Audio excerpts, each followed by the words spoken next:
Hello, everyone. My birthday started off like any other, a morning filled with the usual texts and social media notifications, each beep and buzz a reminder that I was getting older. But this year felt different. Something gnawed at the back of my mind, a vague unease that I couldn't quite put my finger on. Maybe it was the way Beth had been acting lately, her smiles a little too forced, her hugs a little too quick. But I brushed it off, convincing myself that I was just being paranoid. After all, Beth had planned a special birthday dinner for us at a restaurant that evening, and I didn't want to spoil it with baseless suspicions. The day moved along sluggishly, each hour dragging until it was finally time to leave for dinner. Beth seemed unusually quiet as we drove, her fingers tapping nervously against the steering wheel. I tried to make small talk, asking her about her day, but her responses were brief, almost mechanical. Something was definitely off. We arrived at the restaurant, a cozy place we had discovered a few years ago and had returned to every so often for special occasions. The atmosphere was warm and inviting, with soft jazz playing in the background and a low hum of conversations filling the air. But tonight, even the familiarity of the place couldn't shake the growing tension I felt. Beth had reserved a private booth near the back, away from the bustling main dining area. As we sat down, she looked at me, her eyes searching mine with an intensity that made my heart skip a beat. "There's something I need to tell you," she said, her voice trembling slightly. My stomach dropped. "What is it?" But before she could answer, our waiter arrived with a bottle of wine and 2 glasses. Beth forced a smile as the waiter poured the wine, but I could see the anxiety in her eyes. Once he left, she took a deep breath and opened her mouth to speak. Just then, her phone buzzed on the table. She glanced at it, her face paling as she read the message. "I'm sorry, Tom. I have to take this," she said, grabbing her phone and rushing out of the booth. I watched her leave, a sinking feeling in my chest. Something was seriously wrong, and I was starting to fear the worst. I sipped my wine, trying to calm my racing thoughts, but my mind kept circling back to the look on her face when she read that message. Who had texted her? And why did she look so scared? A few minutes later, Beth returned, her face flushed and her hands shaking. She didn't sit down right away, just stood there, looking at me with a mix of guilt and fear. "Tom, I'm so sorry," she began, her voice barely above a whisper. "I never meant for this to happen." My heart pounded in my chest. "What are you talking about?" Before she could answer, a man stepped into the booth behind her, his towering figure casting a shadow over the table. He was tall, muscular, with a smug grin plastered on his face. I had never seen him before, but there was something in the way he looked at Beth that made my blood run cold. "Who the hell are you?" I demanded, standing up to confront him. But before I could say anything else, the man's fist connected with my jaw, sending me crashing back into the booth. The pain exploded across my face, and I could taste blood in my mouth. I struggled to get up, but he grabbed me by the collar and slammed me against the wall, his face inches from mine. "Tom, please don't fight back," Beth pleaded, tears streaming down her face. "Just let him go, let him go." "What the hell is going on?" I spat, trying to push the man off me. But he just laughed, a cold, cruel sound that sent chills down my spine. "You really don't get it, do you? Your wife's been screwing me for months. And tonight she's mine." The words hit me like a punch to the gut. My world tilted on its axis as the realization sank in. Beth had been cheating on me. And not just cheating, she had brought her lover to my birthday dinner. The betrayal was like a knife twisting in my heart, each word cutting deeper than the last. I tried to fight back, but the man was too strong. He pinned me against the wall, his fist connecting with my stomach over and over until I could barely breathe. Beth stood there, sobbing, but she didn't move to help me. She just watched, her eyes filled with regret and something else, something that looked almost like relief. "Please stop," I gasped, the pain too much to bear, but he didn't stop. Instead, he pulled out his phone and began recording, capturing every agonizing second as he beat me into submission. My vision blurred, and I could hear Beth's sobs growing louder, but it was all distant, like it was happening to someone else. Finally, after what felt like an eternity, the man let go of me. I collapsed onto the floor, gasping for breath, my body trembling from the pain. He loomed over me, his phone still pointed at my face, recording every humiliating moment. "Smile for the camera," he sneered before turning off the recording. "This is going to go viral." With that, he turned to Beth, who was now crying uncontrollably. "Come on, babe. Let's get out of here." Beth hesitated for a moment, her eyes meeting mine. There was a flicker of something in her expression, regret, maybe even guilt, but it was gone as quickly as it came. She turned and walked out of the restaurant with him, leaving me broken and bleeding on the floor. As I lay there, the pain in my body was nothing compared to the pain in my heart. My wife, the woman I had loved and trusted, had betrayed me in the most brutal way imaginable. And now, my humiliation was about to be broadcasted to the world. I closed my eyes, trying to block out the reality of what had just happened.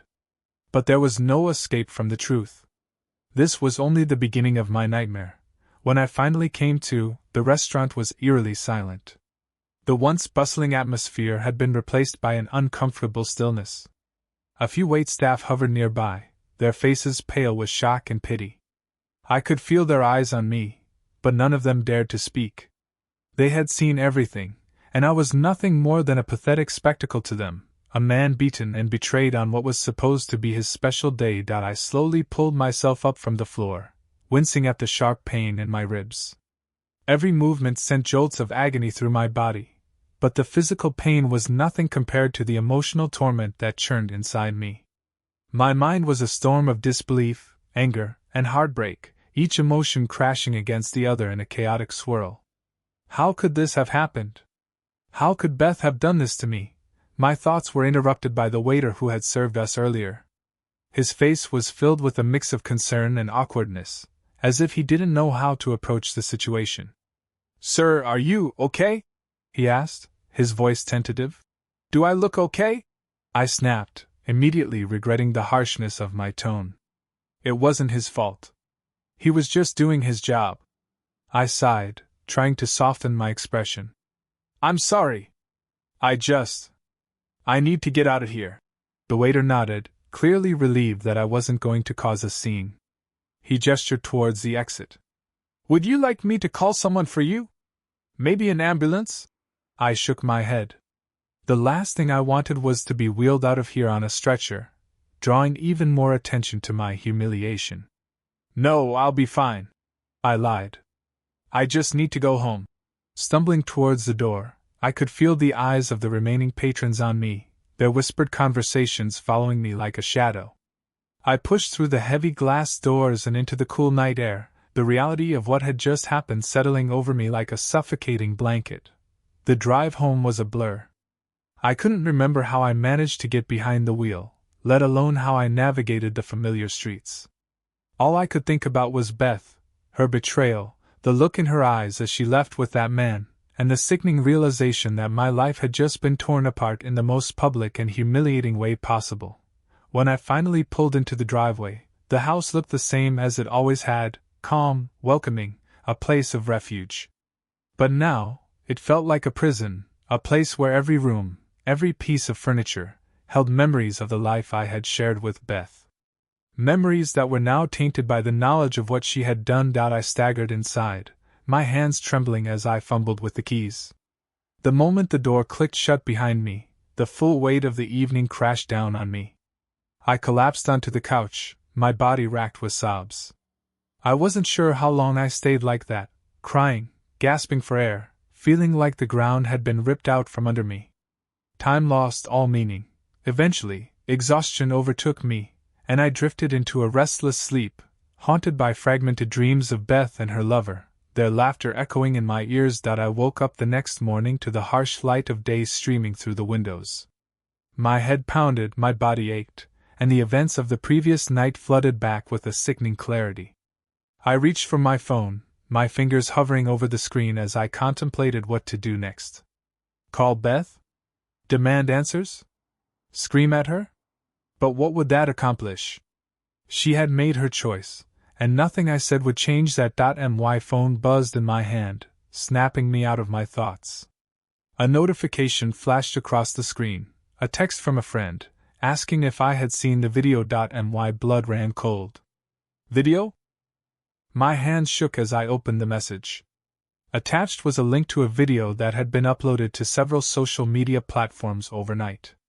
I hesitated for a moment, my heart racing with dread, before finally clicking on the link. It was worse than I could have imagined. The video was grainy, clearly taken on a phone, but the footage was unmistakable. There I was, in the restaurant, being pummeled by that brute while Beth stood by, doing nothing to stop it. The camera zoomed in on my face, capturing every moment of my pain and humiliation. And at the end, just as I had feared, the man sneered into the camera and uttered those chilling words. "Smile for the camera. This is going to go viral." The comments section was a nightmare. Strangers from all over the world had weighed in on my misery, some mocking me, others expressing pity. The sheer number of views and shares was staggering. My private hell had been broadcast to the world, and there was nothing I could do to take it back. My phone buzzed again, this time with a call from a number I didn't recognize.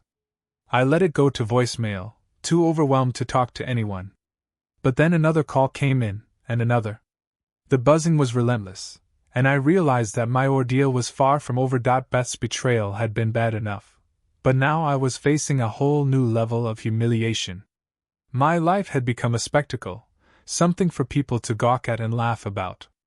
I felt like I was drowning, with no way out. In desperation, I did the only thing I could think of. I called Mark, my best friend.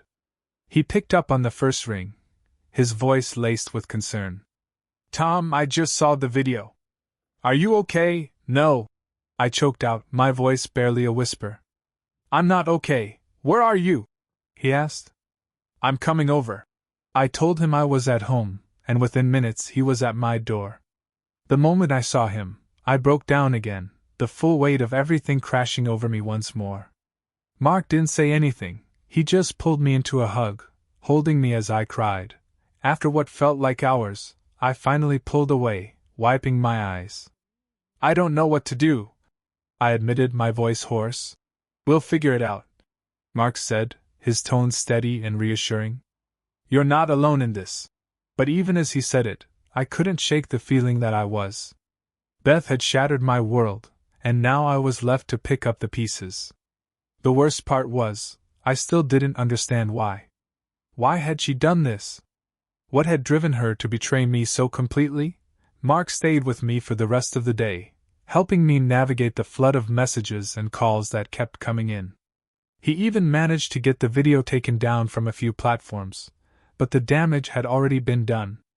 The video was out there, and there was no way to erase it completely. That night, as I lay in bed, staring up at the ceiling, I knew that this was only the beginning. There were so many questions that needed answering, so many wounds that needed healing. But for now, all I could do was survive each day as it came, and try to make sense of the wreckage that had become my life. And somewhere in the back of my mind, a single thought kept nagging at me. There had to be a reason for all of this. A reason why Beth had done what she did. And I wouldn't rest until I found out what it was. The days after the video leaked were a blur of anger, humiliation, and utter disbelief. I tried to go about my routine, but everything felt tainted. Every glance from a neighbor, every whispered conversation at work, was like a knife twisting in my gut. People who knew me, people I thought were my friends, were suddenly treating me like a pariah. They had seen the video. They knew. And they pitied me. Pity. The one thing I couldn't stand. It was worse than the pain, worse than the betrayal. It made me feel weak, exposed. The humiliation was suffocating, but it was the anger that kept me going. Anger at Beth for what she'd done, anger at that bastard who had beaten me to a pulp, and most of all, anger at myself for not seeing the signs that Beth's absence was a gaping wound in my life. She hadn't returned home since that night, and her silence was deafening. No calls, no messages, nothing. It was as if she had vanished, leaving me alone to deal with the fallout of her betrayal. But the more I thought about it, the more I realized that I needed answers. I couldn't move on until I knew why she had done this. What had pushed her to destroy our life together so completely? It was late one evening, after yet another sleepless night, that I finally broke. The anger, the pain, the questions, they all came to a head. I couldn't take it anymore. I needed to confront her, to make her explain herself. I needed to see her face when she tried to justify the unforgivable. Grabbing my keys, I stormed out of the house and into the night. I drove with a single destination in mind, the apartment of Beth's friend Lisa. She had been Beth's confidant for years, and I had a gut feeling that if anyone knew where Beth was, it would be her. By the time I arrived, my hands were trembling with rage. I pounded on the door, each knock fueled by the fury boiling inside me. It took a few moments, but finally, the door creaked open, and there stood Lisa, her eyes widening in surprise. "Tom? What are you doing here?" she asked, her voice hesitant. "Where is she, Lisa?" I demanded, my voice hoarse with anger. "Where's Beth?" Lisa glanced around nervously, as if afraid someone might see us. "Tom, please, it's late. Can we talk about this another time?" "No!" I shouted, my voice echoing down the hallway. "We're talking about it now. I need to know where she is. I need to know why she did this to me." Lisa flinched at the venom in my voice but didn't back down. "Tom, you're upset. I get it. But I can't help you if you're going to shout at me like this." I took a deep breath, trying to rein in the fury that was threatening to consume me. But it was no use. The anger was too strong. "Just tell me where she is," I growled, my fists clenched at my sides. Lisa hesitated, her eyes flickering with indecision. Finally, she sighed and stepped back, opening the door wider. "Come in, Tom. We need to talk." I followed her inside, my heart pounding in my chest. The apartment was dimly lit, the shadows stretching across the walls like ominous figures. Lisa led me to the living room and gestured for me to sit, but I remained standing, too agitated to settle down. "Where is she?" I repeated, my voice dangerously low. "She's not here," Lisa replied, her tone calm but firm. "I haven't seen her since the night it happened." I stared at her, trying to gauge if she was telling the truth. But Lisa had always been good at keeping her emotions in check, and now was no different. "If she's not here, then where is she?" I pressed. Lisa hesitated again, then finally spoke. "Tom, there's something you need to know. Beth has been going through a lot lately. She didn't tell you because she didn't want to burden you." "Burden me?" I spat, disbelief washing over me. "She thought this would be better than telling me the truth." "Listen to me," Lisa snapped, her patience clearly wearing thin. "Beth didn't plan for any of this to happen. She got caught up in something she couldn't control." "Like what?" I demanded, the anger flaring up again. "She cheated on me, Lisa. She destroyed everything we had." "I know," Lisa said softly, her eyes filling with sympathy. "But it's more complicated than you think." I stared at her, trying to process her words. "What do you mean?" Lisa took a deep breath, as if steeling herself for what she was about to say. "Tom, do you remember when Beth's father passed away a few years ago?" I nodded, confused by the sudden shift in conversation. "Of course I do. She was devastated. She never got over it," Lisa continued. "She started seeing a therapist, trying to cope with the loss, but it only helped so much. Beth became different after that. She started pulling away from you, from everyone. She felt lost, like she didn't know who she was anymore." I shook my head, struggling to connect the dots. "So what? She started cheating on me because she was grieving?" "No," Lisa said, her voice firm. "It wasn't just grief. She met someone who took advantage of her vulnerability. He promised her things, made her feel special when she was at her lowest. She thought he understood her in a way no one else did." "Who?" I demanded, my heart racing. Lisa looked down, her expression pained. "The man from the video. His name is Ryan. He's not a good person, Tom. He preyed on Beth's insecurities, manipulated her into doing things she never would have done otherwise." I felt the blood drain from my face as the pieces of the puzzle started to fall into place. "So this guy, Ryan, he convinced her to cheat on me? To betray me like that? It wasn't that simple," Lisa said quickly. Beth was lost, Tom. She wasn't thinking straight. Ryan made her feel like she needed him, like she couldn't live without him. And when she finally realized what was happening, it was too late. He had too much control over her. I felt a wave of nausea wash over me. The idea that Beth had been manipulated, that she had been used by this man, made me sick to my stomach. But it didn't erase the pain, didn't lessen the betrayal. Why didn't she come to me? I asked, my voice trembling with a mixture of anger and sorrow. Why didn't she tell me what was going on? Lisa's eyes filled with tears as she looked at me. Because she was ashamed. She knew what she was doing was wrong, but she felt trapped. And by the time she wanted to get out, Ryan threatened her. He said he would ruin her, ruin you if she tried to leave him. My legs felt like they were going to give out, and I finally sat down, burying my face in my hands. The anger was still there, but now it was mixed with a deep, aching sadness. My wife, the woman I had loved and trusted, had been caught in a web of manipulation and fear. And in her desperation, she had destroyed everything we had built together. I need to find her, I said, my voice hoarse. I need to talk to her. Lisa nodded, wiping her tears away. I'll help you, Tom. We'll find her, and we'll make sure she's safe. But you need to prepare yourself. This isn't going to be easy. I looked up at her, the reality of the situation sinking in. This was far from over. There were still so many questions, so much pain to unravel. But one thing was clear: I needed to confront Beth, to hear the truth from her own lips. Only then could I begin to understand what had driven her to this point, and only then could I start to pick up the pieces of my shattered life. As Lisa and I sat there, making plans to track down Beth, I felt a new sense of determination rising within me. The anger still simmered beneath the surface, but now it was tempered by a need for closure, for answers. I would find Beth.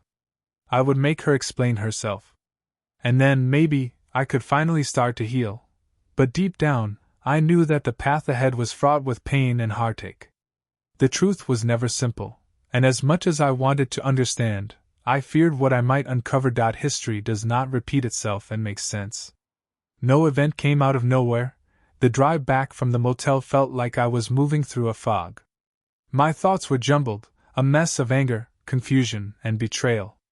Beth's words replayed in my mind on a loop, her tearful confession, her fear, her desperate apologies. But no matter how much I tried to make sense of it, I couldn't shake the overwhelming truth: Beth had destroyed everything. There was no repairing this, no going back to the way things were. And as much as it hurt, I knew I had to accept it. When I pulled into the driveway, the house loomed in front of me, dark and unwelcoming. It was no longer the place of comfort and safety it had once been. It felt like a tomb now, filled with the ghosts of a life that had been shattered beyond repair. I couldn't bring myself to go inside, not yet. The thought of facing those empty rooms, filled with memories of a love that was now tainted, was too much to bear. My phone buzzed, pulling me from my thoughts. I fished it out of my pocket, expecting a message from Mark. But the number on the screen was unknown, and a cold dread washed over me as I opened the text. You think this is over? It's not. Not until I say so. I stared at the words, the meaning sinking in like a knife to the gut. Ryan. This wasn't over. He wasn't going to just disappear and leave us alone. My hand trembled as I scrolled down and saw a video attachment. Hesitating for only a moment, I clicked play. The screen flickered to life, revealing a dark, dingy room. The image was shaky, the sound muffled, but there was no mistaking the figure tied to the chair in the middle of the frame. It was Beth. Her hair hung in front of her face, obscuring her features, but I could see the way her body trembled, her shoulders shaking with silent sobs. The camera panned up, revealing Ryan standing over her, a smirk plastered across his face. Hello, Tom. Ryan's voice echoed through the speakers, smug and dripping with malice. Looks like you didn't get the message the first time. Let me make it clear, I own her. And if you think you can just walk away, you're wrong. She still owes me, and until I get what I want, you'll never see her again. The video cut off, leaving me staring at the screen in stunned silence. My breath came in ragged gasps, my mind struggling to process what I had just seen. Beth was in danger, real, immediate danger. And it was all because of me. I didn't waste any time. I dialed Mark's number, my hands shaking so badly I could barely hold the phone to my ear. He answered on the first ring, his voice filled with concern. "Tom? What's going on? Are you okay?" "No, I'm not okay," I choked out, my voice breaking. "Ryan has Beth. He sent me a video. He's threatening to hurt her if I don't do something. Jesus Christ." Mark swore under his breath. "We need to go to the police, Tom. Right now, I know," I said, swallowing the panic that threatened to overtake me. "Meet me at my place. We'll go together." Mark agreed, and I hung up, my heart pounding in my chest. I couldn't think straight, couldn't focus on anything except the image of Beth, tied up and terrified. My emotions were a tangled mess: anger, fear, guilt, but the one thing that kept me moving was the need to save her. No matter what she had done, I couldn't just let Ryan hurt her. I couldn't live with myself if something happened to her, and I didn't do everything in my power to stop it. Mark arrived a short time later, his face set in grim determination. We didn't waste any time, driving straight to the police station. The ride was silent, the tension between us thick enough to cut with a knife. My thoughts raced with 1,000 possibilities, each one worse than the last. What if we were too late? What if Ryan had already? I shook the thought away, refusing to let the fear paralyze me. When we got to the station, the officers took the situation seriously. We showed them the video, and I watched as their expressions darkened. They assured us they would do everything in their power to find Beth and bring Ryan to justice. But their words, though well-intentioned, did little to ease the gnawing anxiety in my gut. I knew Ryan wouldn't go down without a fight, and I feared what he might do if he felt cornered. The hours ticked by in agonizing slowness. Every minute felt like an eternity as we waited for any news, any sign that Beth was going to be okay. I couldn't sit still, pacing back and forth in the small waiting room, my mind replaying the video over and over. Each time, the image of Ryan's smirk made my blood boil, but it was the sight of Beth, broken, terrified, that haunted me the most. How had it come to this? How had our lives spiraled so far out of control? Mark tried to keep me calm, but even he was on edge, his usually steady demeanor fraying at the edges. We were both trapped in this nightmare, and there was no telling when, or if, it would end. Just when I thought I couldn't take it anymore, one of the detectives came in, his expression serious. "We've found her," he said, and for a brief moment, relief washed over me. But then his next words hit like a punch to the gut. "It's not good, Tom. Ryan's got her holed up in an old warehouse on the outskirts of town. We're moving in now, but you need to be prepared. This guy is dangerous. I'm coming with you." I said the words out before I could think better of it. The detective shook his head. "It's too risky. We need to handle this. You stay here." "No way," I snapped, my voice rising in desperation. "I'm not just going to sit here while you go after him. That's my wife in there. I need to be there." Mark stepped in, placing a hand on my shoulder. "Tom, listen to him. Let them do their job. You're too close to this." "I don't care," I shouted, the frustration boiling over. "I have to do something, Mark. I can't just. Enough," the detective barked, cutting me off. "I understand how you feel, but you need to let us handle this. The best thing you can do right now is stay out of the way and let us bring her home." I wanted to argue, wanted to demand that they let me go with them, but deep down, I knew he was right. My presence would only complicate things, make it more dangerous for everyone involved. So I nodded, my fists clenched at my sides as I forced myself to stay put. Mark and I waited in tense silence as the minutes ticked by. My thoughts were a chaotic jumble, swinging wildly between hope and despair. I imagined the worst, Ryan hurting her, killing her, but I also clung to the possibility that she might make it out of this alive. That maybe, just maybe, there was still a chance to save her. But then the call came. The detective's voice on the other end was grim, his words heavy with finality. "We got him, Tom. But I'm sorry. Beth didn't make it." The world stopped. The air was sucked from my lungs, my heart dropping like a stone. Mark's hand tightened on my shoulder, but his grip felt distant, like it was happening to someone else. The words echoed in my mind, over and over, until they didn't make any sense anymore. Beth didn't make it. She was gone. She was really gone. And with her, any hope of closure, any chance of understanding why this had happened, was gone too. My legs gave out, and I collapsed into a chair, numbness spreading through my body. Mark was saying something, his voice strained with grief, but I couldn't hear him. I couldn't hear anything. All I could see was Beth's face in that video, and the knowledge that I would never see her again. That I would never get the chance to forgive her, or to tell her I never could. It was over. Everything was over.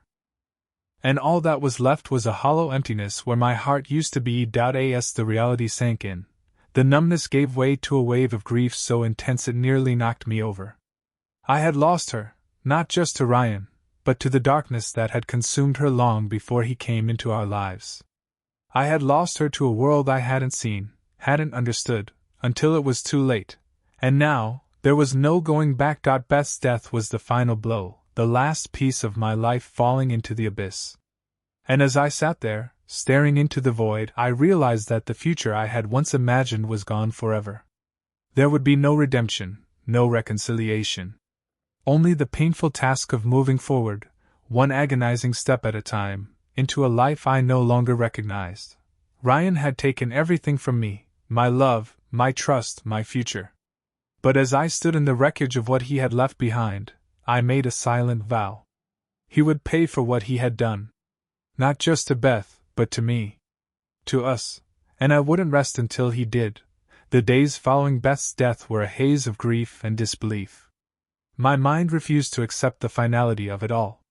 It was as though I was floating through someone else's life, disconnected from reality. The police had given me the details I could barely absorb. That Ryan had been taken into custody after a standoff, that Beth's injuries had been too severe by the time they found her, and that she had died before they could reach her. I replayed those words over and over, hoping that somehow they'd change. But they never did. The funeral was small and somber, attended by only a few close friends and family. I stood at the edge of the grave, staring at the casket as it was lowered into the ground, feeling nothing but emptiness. The woman I had once loved, the woman who had betrayed me, was gone. And yet I couldn't shake the feeling that I had failed her. I had failed to protect her from Ryan, from herself, from the darkness that had consumed her. Mark was by my side, a silent pillar of support. He hadn't left my side since the night we learned of Beth's death, knowing that I needed him even when I didn't have the words to say so. He was the one who spoke to the others, who made sure everything was taken care of, while I drifted through the motions like a ghost. As the last shovel of dirt was placed on Beth's grave, I turned away, unable to bear the finality of it. The weight of everything that had happened pressed down on me, and I felt as though I might crumble under it. "Tom," Mark said quietly, placing a hand on my shoulder. "Let's get out of here." I nodded numbly, allowing him to guide me away from the grave and back to the car. The drive back to my house was silent, the tension between us heavy with unspoken words. When we arrived, Mark followed me inside, where the emptiness of the house hit me like a physical blow. "I can't stay here," I muttered, more to myself than to Mark. "I can't, it's too much." Mark looked at me, his expression filled with concern. "Then don't." "You don't have to, Tom. You can stay with me for a while, or you can take some time away. Whatever you need to do, I'm here." His words were meant to comfort, but they only served to remind me of how lost I was.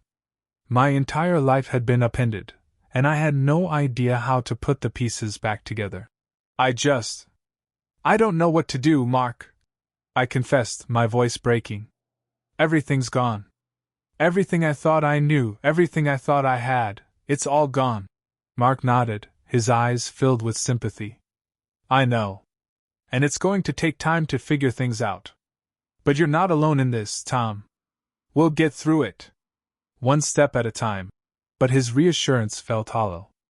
I knew he was trying to help, but the truth was, I was alone. Beth was gone, and with her, any chance of finding closure. I had so many questions, so much unresolved anger and pain, but there would be no answers now. Ryan had taken that from me, just as he had taken everything else that I spent the next few days in a fog, moving through the motions of daily life without really engaging with any of it. I couldn't sleep, couldn't eat, couldn't think beyond the next few minutes. The house, once filled with warmth and love, felt cold and alien. Every corner, every piece of furniture was a reminder of what I had lost. I found myself avoiding the bedroom, unable to face the bed we had shared, the memories that haunted every inch of that space. At night, when the darkness closed in around me, I would lie awake on the couch, staring at the ceiling and reliving every moment of the past few weeks. The betrayal, the confrontation, the final, devastating loss. The grief was a constant, gnawing ache that refused to let go, but beneath it all, there was something else, something darker. A simmering rage that had nowhere to go. I tried to push it down, to ignore it, but it kept bubbling up, threatening to consume me. I knew I couldn't stay in this limbo forever. Something had to change. One night, as I lay there in the suffocating silence, I made a decision. I wasn't going to let Ryan get away with what he had done. The police had him in custody, but that wasn't enough. He had destroyed my life, taken Beth from me, and left me with nothing. He needed to pay for that, truly pay. I got up from the couch, my heart pounding with a new sense of purpose. The rage I had been trying to suppress finally broke free, flooding my veins with a cold, focused fury. I didn't know what I was going to do, but I knew I couldn't sit here and do nothing. I needed to confront Ryan. I needed to look him in the eyes and make him understand the pain he had caused. And more than that, I needed to take back the control he had stolen from me. The next morning, I drove to the police station, my mind made up. I didn't tell Mark. I knew he would try to talk me out of it, to convince me that this wasn't the right way to go about things. But I couldn't listen to reason anymore. The anger had taken hold, and I was powerless to resist it. When I arrived, I demanded to see Ryan. The officers were hesitant at first, but I refused to back down. Eventually, they agreed, under the condition that the meeting would be closely monitored. I was led into a small, sterile room with a single table and 2 chairs. My heart raced as I sat down, my hands clenched into fists in my lap. I could hear the blood rushing in my ears, a roar that drowned out everything else. A few moments later, the door opened, and Ryan was escorted in, his hands cuffed in front of him. He looked different now, less imposing, less in control. But the smug smirk on his face hadn't changed. He was enjoying this, relishing in the power he still held over me. He sat down across from me, and for a moment, we just stared at each other. I could feel the anger building, the urge to lunge across the table and tear him apart with my bare hands. But I held back, forcing myself to stay calm. "So, you finally came to see me?" Ryan drawled, leaning back in his chair. "I was wondering when you'd show up." "Shut up," I spat, the words laced with venom. "I'm not here to listen to your bullshit. I want answers." Ryan raised an eyebrow, clearly amused. "Answers? You really think you're going to get any closure from this? She was mine, Tom.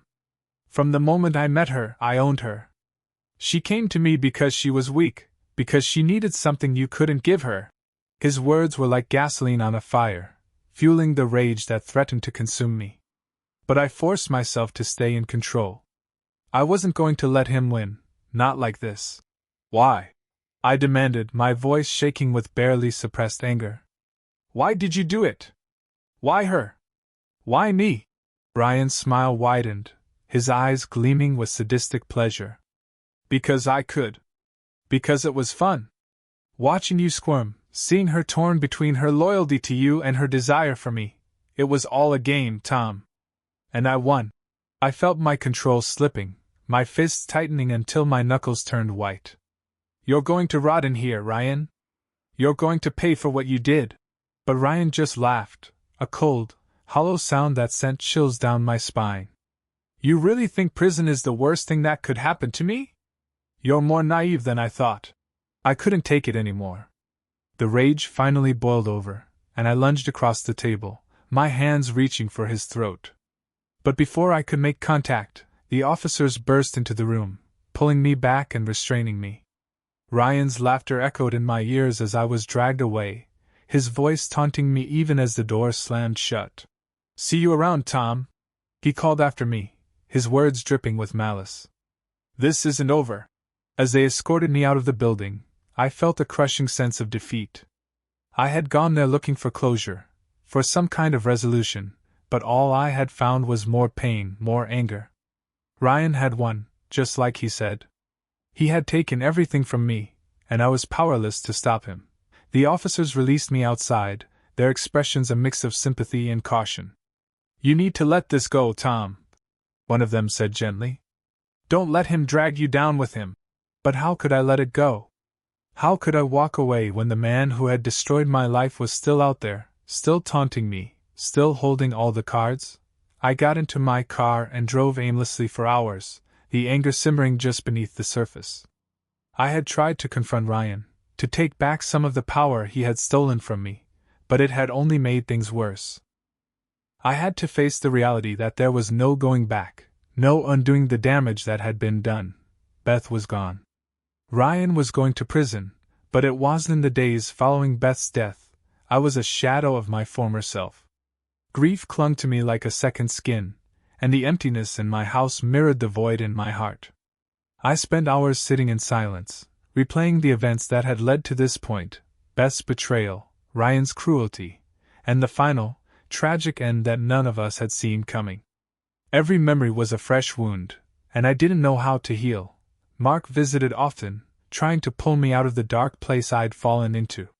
He'd bring food, talk to me about anything but the past, and try to coax me back to the world of the living. But nothing he did could reach the part of me that was locked away, trapped in an endless loop of what-ifs and regrets. One afternoon, as we sat in the living room, Mark finally broke the silence. "Tom, you can't keep doing this to yourself. Beth's gone, and what Ryan did, it was horrible. But you're still here. You have to find a way to move forward." His words, though well-meaning, felt like a slap in the face. "Move forward?" I snapped, my voice thick with bitterness. "How am I supposed to do that, Mark? Everything reminds me of her, of what she did, of what happened to her. I don't even know who I am anymore." Mark sighed, his expression softening. "I know it's hard, but you have to try. You can't let this destroy you. Beth wouldn't want that." "Beth?" I spat the name, anger surging up like bile. "Beth is the reason this happened. She lied to me, betrayed me, and now she's gone. How am I supposed to move on from that?" Mark didn't flinch at my outburst, just waited patiently for the anger to burn itself out. "I don't have all the answers, Tom. But I know you're stronger than this. You can't change what happened, but you can decide what you're going to do next." His words hung in the air, and for the first time in weeks, I felt a flicker of something, hope, maybe, or determination. I knew he was right. I couldn't keep living like this, trapped in the past. Beth was gone, and I had to find a way to live with that. The next morning, I made a decision. I couldn't stay in the house any longer.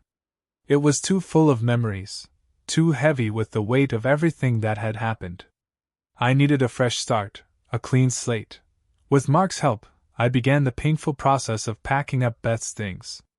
As I sifted through our shared life, I found a small box tucked away in the back of her closet. Inside were mementos from our relationship, photos, ticket stubs, little notes we had written to each other. The sight of them brought tears to my eyes, but also a sense of closure. This was the life we had once shared, and it was time to let it go. I sold the house and moved into a small apartment across town. It wasn't much, but it was mine, and it represented a new beginning. The first night there, Mark came over with a couple of beers, and we talked about the future, about what came next. It felt strange, almost surreal, to be thinking about the future after everything that had happened. But it also felt like a step in the right direction. In the weeks that followed, I started to find a new rhythm. I went for long walks, cleared my mind, and slowly began to rebuild. I started seeing a therapist, who helped me navigate the storm of emotions that still lingered. It was hard work, but I was starting to feel more like myself again. Then one day, a letter arrived from the district attorney's office. Ryan had been sentenced. He was going away for a long time. The news brought a sense of justice, but not the closure I had hoped for. Beth was still gone, and nothing could change that. But as I stood in my new apartment, reading the letter over and over, I realized that I was still here. I had survived, and now it was time to start living again. Beth's memory would always be with me, but I couldn't let the pain define me any longer. With a deep breath, I stepped outside, letting the sunlight wash over me. It was time to move forward, to begin again. Bye-bye.